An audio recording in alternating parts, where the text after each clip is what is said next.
This is your News Source Evening Bulletin for today, Wednesday, the 6th day of November in the year 2019. Here is what we're tracking tonight. The leaders of the APNU and the AFC, President David Granger and Minister Kemraj Ramjatan, today met to deal with issues related to the renegotiation of that Cummings-Berg Accord, which formed the coalition. Representatives for the two sides have been meeting, and there are still a number of issues that are still to be addressed. While the AFC executive is pushing for the negotiations to wrap up by this weekend, President Granger today gave a December 1 timeline. Once the negotiations are completed, the president said the coalition will launch its campaign for the 2nd of March elections. One of the sticking points in the negotiations has been the AFC's insistence that its leader, Kemraj Ramjatan, be the prime ministerial candidate. President Granger today said he's open to recommendations, but reminded that it is the president who appoints the prime minister. The core principle was that nothing appearing in the accord or any agreement between the two sides should be in conflict with the Constitution. The two sides cannot agree to overturn the Constitution, and both sides agree to that. There's no conflict about that. So we've just looked at those issues which had arisen in the 2015 accord and removed the instances, or dealt with the instances in which they seem to collide with the Constitution. One such is the AFC choosing a prime ministerial candidate for the country. One such is the chairmanship of the cabinet. Yes, it is true that there is nothing in the Constitution which allows a political party to choose a prime ministerial candidate. Once the president is elected, the president has the authority under the Constitution to select the prime minister. Now, we can have an agreement outside of the Constitution that the prime ministerial candidate or nominees for the prime ministership could be made, and I will make the choice. So that is why at this stage I don't want to become involved in personalities. Once the principle is agreed, we can move forward. So I don't want to name names now, but... Okay. Meanwhile, sources close to the negotiations have told News Source that the AFC is also pushing for Ramjatan to retain the portfolio of public security if he is made prime minister. Additionally, News Source understands that the Alliance for Change is willing to give up some ministerial positions. However, it wants to hold on to public infrastructure, public security, business and tourism, and agriculture. A source close to the negotiations indicated that based on the AFC's proposal, it may be leaving one of its founding leaders, Raphael Trotman, out in the cold again. Following the last elections, Trotman, who was the chairman of the party, was not among the initial list submitted to the president by the AFC for ministerial appointments. It was the president himself who reportedly brought Trotman into the cabinet as Minister of Governance and later appointed him as Minister of Natural Resources. The APNU is pushing for the ratio of seats in the National Assembly for the coalition to be changed from 60-40 to 70-30. The APNU, through its negotiators, have reportedly been making the case for a reduced number of seats for the AFC in the Parliament and on the regional councils. President Granger has maintained that he prefers for the issues of policies and programs to be looked at now and not personalities. There has been no word as yet on the outcome of today's meeting. More news coming up in just a moment. Tired of long lines? Register with MyGTT at mygtt.co.gy. That's mygtt.co.gy to view and pay your bills from anywhere. Enter to win an Amazon gift card worth $25 or a bounty voucher worth 5,000 Guyana dollars when you sign up today. GTT, do more. Enter the GBTI Quick Cash Christmas promotion and make it a Christmas to remember. You get up to $500,000 easy for anything you want this Christmas. Plus, enter for a chance to win fabulous items for your home. One complete 7-foot granite top base kitchen cabinet, one sectional suite, one 5-piece dinette set, and complimentary baskets of goodies. Apply at your nearest branch or online at www.gbtibank.com. GBTI, we see Christmas through your eyes. Conducting a claims and objections exercise from the 1st of October 2019. During this exercise, objections to the inclusion of the name of anyone who is suspected not to have met the eligibility requirements for inclusion in the PLE could be made only by An elector who is listed in the same divisional list in which the person being objected to is listed, or accredited scrutineers of political parties, providing any such scrutineer has monitoring responsibilities for the division in which the person being objected to is listed. Objections can be tendered to the registration officer of the registration area from the 1st of October 2019 to the 11th of November 2019. You must present the relevant original documents in order for the transaction to be completed. Don't delay. Visit the nearest GCOM registration office today. For more information, visit our website at www.gcom.org.gy. Follow GCOM on Facebook at Guyana Elections Commission. Contact us on 225-0277-9 or 223-9653. Email pro@gcom.org.gy or the nearest GCOM registration office. Fuel it up and drive, super 95. Tune up. Fuel it up and drive, super 95. Tune up. Protect your fuel system, boy. High mileage and performance, boy.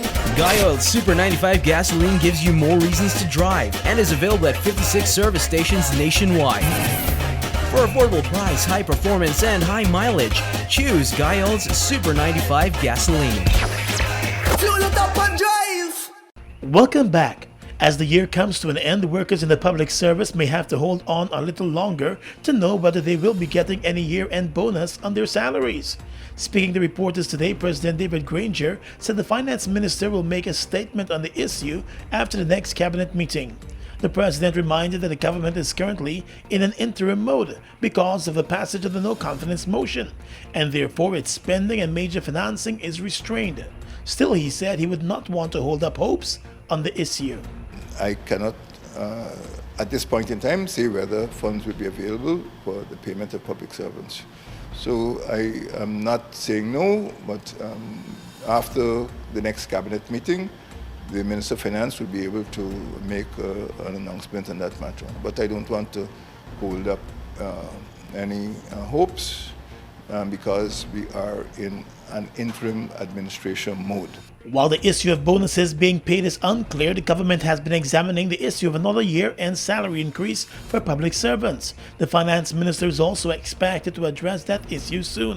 When the APNU-AFC coalition came to office, only members of the discipline services were offered end-of-year bonuses to their salaries. The government decided to offer all public servants a $50,000 bonus in that first year. In 2016, the bonus was reduced to $25,000, and in 2017 and 2018, the public servants were offered retroactive salary increases instead of year-end bonuses. Turning now to the oil sector, with an expectation of first oil by the end of this year, the government of Guyana, through the Department of Energy, has stepped up preparations for the sector. At a press conference this afternoon, the head of the Department of Energy, Dr. Mark Bino, announced that contracts have already been signed with marketing and commercial specialists for Guyana's share of crude.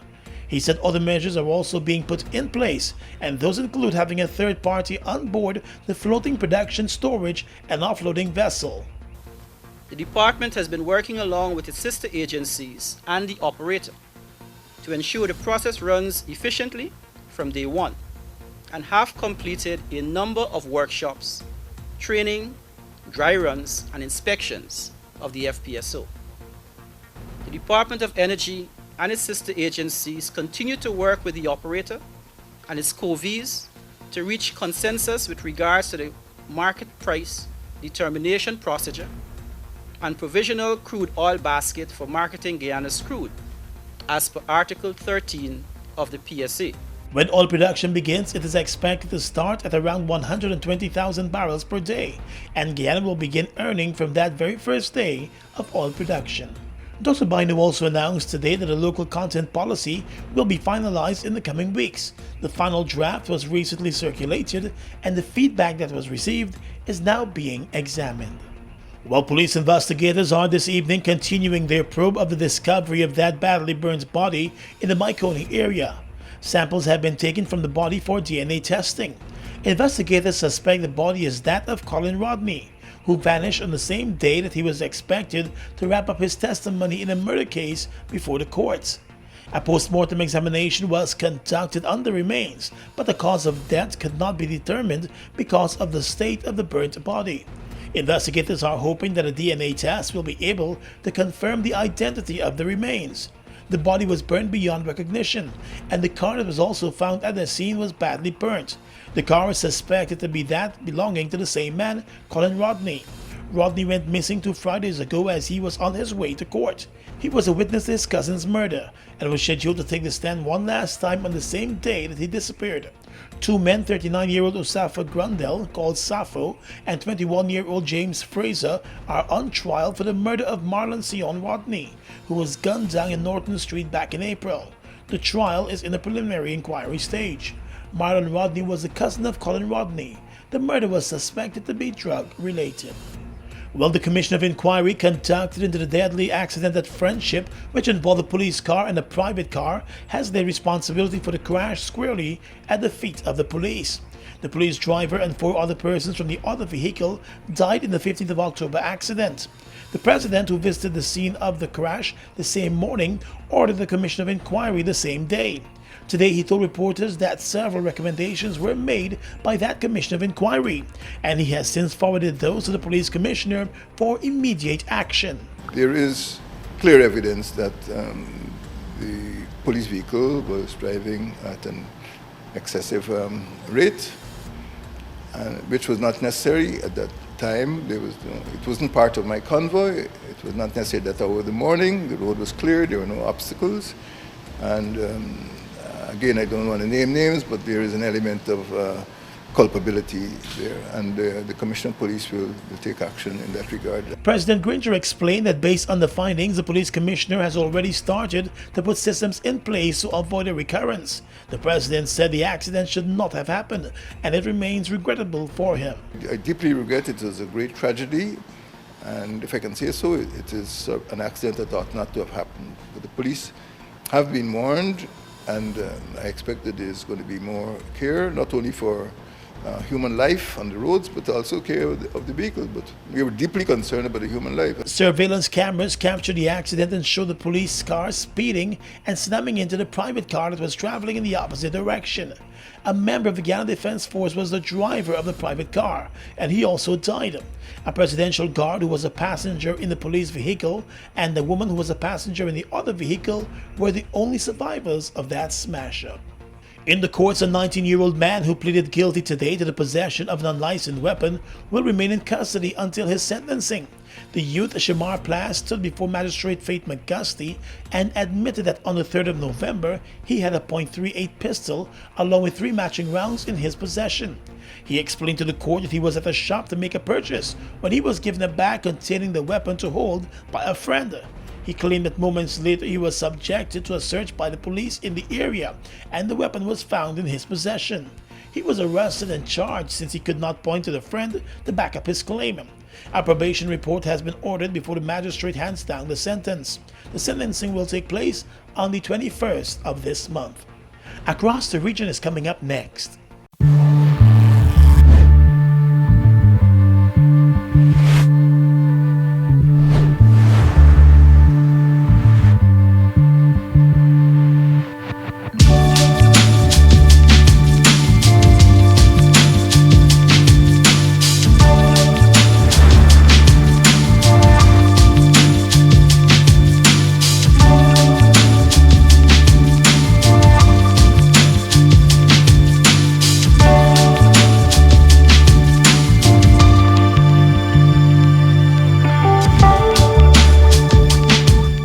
We are legions of men standing strong, but never too proud to stoop and help someone. We must send a clear signal to all.